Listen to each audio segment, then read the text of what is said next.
Hey guys, this is our week 13 recap. We came up against ByeForever, and we had probably our worst war in a long time. Really disappointing. We had been on a good little run there. We beat a couple of top 10 clans, and we're hoping to close out the season with a win. And just things just didn't go very well. We had some moving parts at Town Hall 11, and some of those things have just kind of gotten us some inconsistency there. We had a good performance by some guys, though, up and down the clan. We weren't able to get many 10v10 attempts. We came really close on getting a few of them and just weren't able to. Our 11s had about a 50% hit rate, and we did good though on our 10v11, and we had some really good changes to our Town Hall 11 bases thanks to Leo, and also our Town Hall 10s. I think we were able to stop a few bitch attacks, which is always nice when you see that, and they were unable to 2-star one of our Town Hall 11s, and at the very end they were able to get I think Ryan was standing till the end, or maybe it was Ghost. Either way, they ended up having a hard time getting our Town Hall 11s 2-starred, and came down to the last attack. We had a base. We thought we had it tripled, and we just couldn't pull it out. But here are some of our Town Hall 9 hits for you all to enjoy. Let me get on to the appropriate side. This is Cap coming in on this. Cap has been, he calls himself the quad golem god, something like that. Cap likes hitting these bases that he can kind of do a naked queen walks on, and then also just funnel into a simple, push into the base. And you have so few troops for back end defenses that you need to have good access from a single jump. So if you notice, he's got 2 heals and 1 rage and just a single jump, but is able to get such a deep push with just how this base is laid out. He's going to be able to put down a single jump, and he's going to already have taken down so much of this base, including the Archer Queen, obviously, which you just have to get, and then the golems will be tanking for everything, and so 10 hogs is plenty. One of his golems does get hung up out here, but it's done its job. It's created the funnel, and it has tanked all the, well, except for 1 defense is left over there. It's got an early heal for his golems there, and to make sure that his bowler stayed up, and he's raging them up. The CC ended up being a hound, and his queen ended up hanging back, taking care of that, but his BK and bowlers and golems have pushed on into the core, no problem. And then he started his hogs over here, so he's put down 7 of them over there, and they've come across, and I think he may have lost one of them, and then just pushed all the way through. And so he's tanking all the way over here on this backside, got the golems pushed all the way through. Bowlers and queen now are hitting the cleanup already, and hogs are just taking care of these last things while they're all tanked already by golems, and he's swagging a heal, swagging his queen phase, going through the cleanup really quickly. So good hit there, Cap.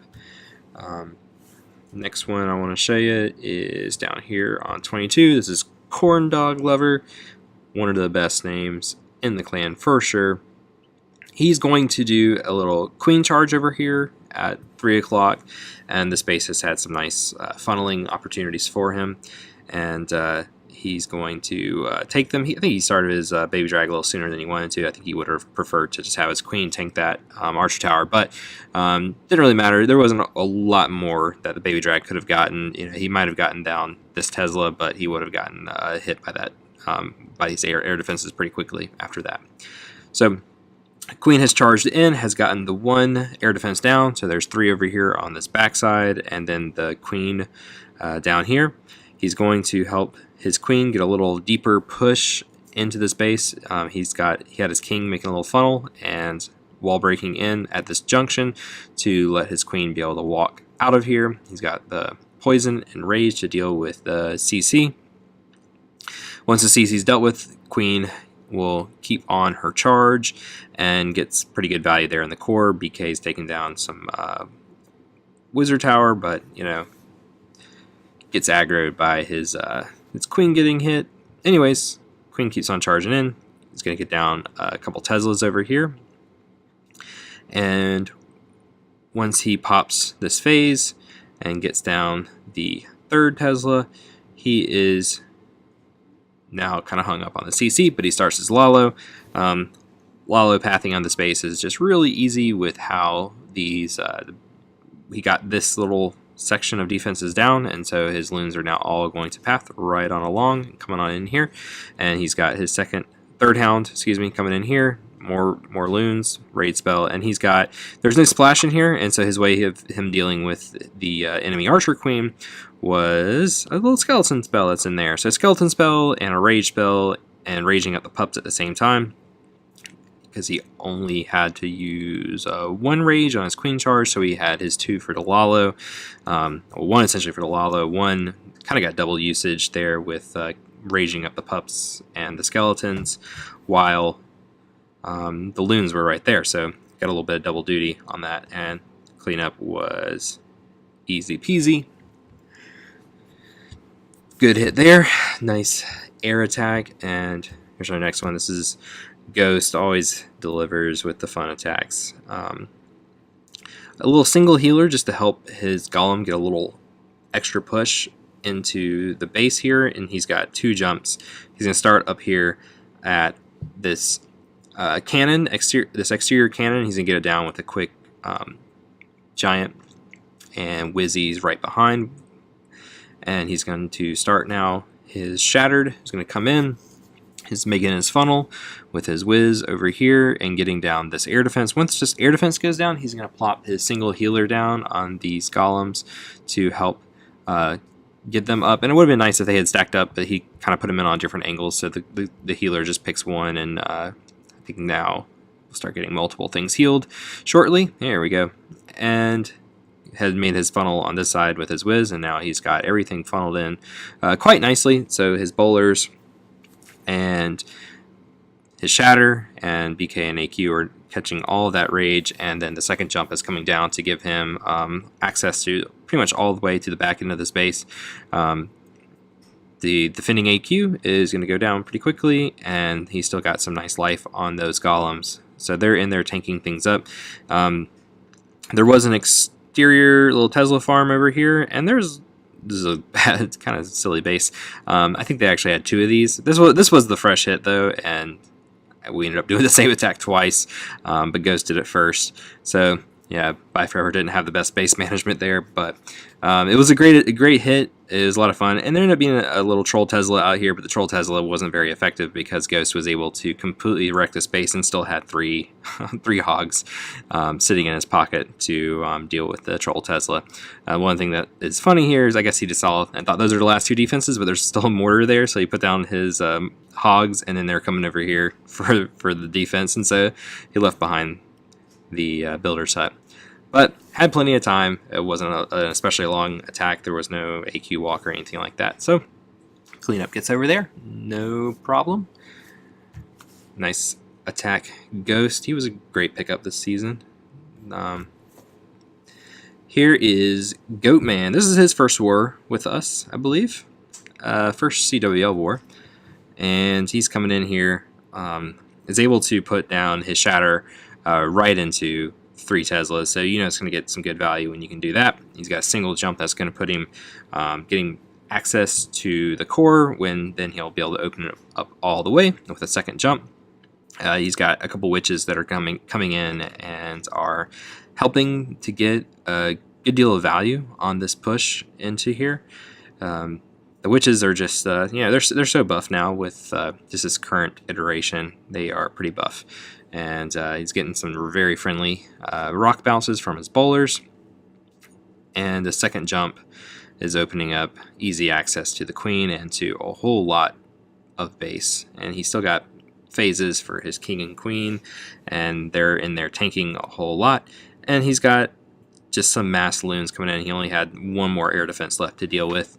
And once this air defense goes down to this bowler, he will have everything untanked. There was a Troll Tesla down here that he's dealing with, but he found it when he put down his cleanup. And lots of loons coming on around, taking out all these defenses. No sweat. Still has his AQ up with almost full health, and has her phase, and has still 3 loons, 3 archers, whatever. Holds on to him, doesn't give them the parade across the base, just lets them die in his camps. Well, I guess they never die in the camps with friendly wars, but there they are. And here's Cap, had a nice 6-pack this war. This was his second attack, may have been his first. It's the second I'm showing you.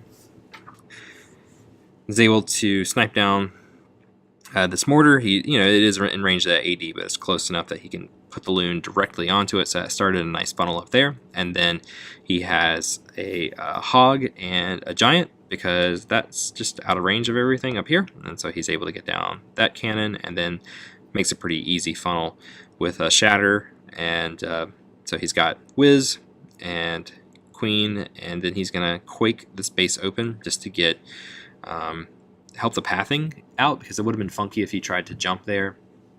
But with the earthquake, it's opening up, and so he'll be able to get these 3 air defenses down easy peasy and get down the defending archer queen. He's already dealt with the CC. I think you guys saw that. And then he just got his rage down just right to get lots of value, get his bowlers and his queen hung out in it for a while. Now he's got the 3rd air defense down. He's starting his Lalo, and he's got a good push over here. There ended up being some Teslas over here, but the queen can reach. I think the queen can actually reach all of those. Lalo's coming down. He had a very good haste spell there, and loons coming from the other direction to kind of help their pathing to get in to this wizard tower pretty quickly. Expo is grounded there, so it was no trouble, and everything was tanked up just fine with his 2 hounds, and so he still got 1 hound with about half life and no base left. All the defenses are down, has a heal spell still in his pocket, and a little bit of swag coming in. So good Warcap. It's a good war to a lot of our guys. I know the result was obviously nothing close to what we were hoping for. Guys have put in a lot of work, and we have made lots of changes to bases, and the changes to the bases paid off big time. Big shout out to Leo. Leo works his butt off getting out new bases to our 10s and bases that were to defeat this bitch meta of 11v10. Not that the people using it are bitches, it's just the acronym, just to be clear. We use it as well. And big changes on our Town Hall 11s that we're able to hold big time. And so we had a huge opportunity, and we just kind of choked a little bit. But, end of the season, and we're still excited for next season. We're going to have lined up for you guys in Alchemy. I think you guys know we got a lot of ranged wars coming up, and so we'll have a lot of time to practice some things and work on our bases and have everything ready for the 2nd season of the CWL.